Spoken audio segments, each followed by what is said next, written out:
Hello everyone, today my topic is it necessary to tackle features of connected speech in the language classroom? My answer to this question is yes. As you already know, every language has its own music and English is not an exception. So to learn a language properly, it's not enough for learners just to know vocabulary and grammar. Rather, they must know how native speakers pronounce these vocabularies and grammar in actual speech and conversation with the use of different features. In fact, natural speech or pronunciation is different from what you find in written textbook. To Yoshida, when people talk normally, their words naturally blend and change in predictable ways. We called it connected speech. That means, while speaking, native speakers usually link words between words, assimilate sounds to make similar kind of sounds, and often delete or omit sounds in words. Thus, if the learners ain't aware of these features, they won't understand the speech in real conversation or won't be able to pronounce naturally by themselves. From my experience in my classroom, when I first introduced my students with authentic speech of native speaker, they almost didn't understand what was being said in the audio, although they have good vocabulary and grammatical knowledge. It happened because of their lacking of knowledge about linking, assimilation, and deletion, what native speakers use in natural speech. But at the same time, it's not necessary to teach all the rules of connected speech.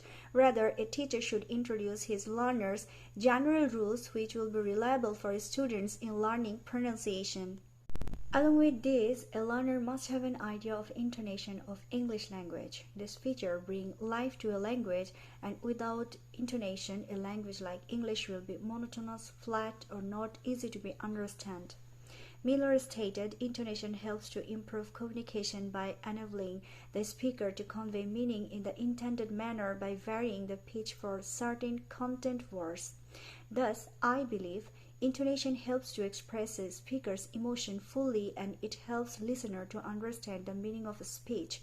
Improper intonation may create confusion to the listeners as it changes the statement. Thus, Yoshida stated, intonation can change a statement into a question or polite request into a rude command. It can make the speaker sound happy, sad, sincere, angry, confused, or defensive. In my opinion, students need to realize these features of English naturally and not forcefully. In that case, I agree with what Kelly stated. Don't pay too much attention to sentence stress or stress timing. Personally, I also believe too much attention for these features may create confusion towards learners. Rather, we teachers need to create an environment for our students where they will be able to listen to and speak in English on a regular basis. It will help them to perceive English as a language and they can analyze it by themselves. Thus, for teaching linking to the learners, we can first teach them what is linking in the sound of words and then introduce them with general rules like consonant plus vowel rule, vowel plus vowel rule, and consonant plus consonant rule for identical consonants.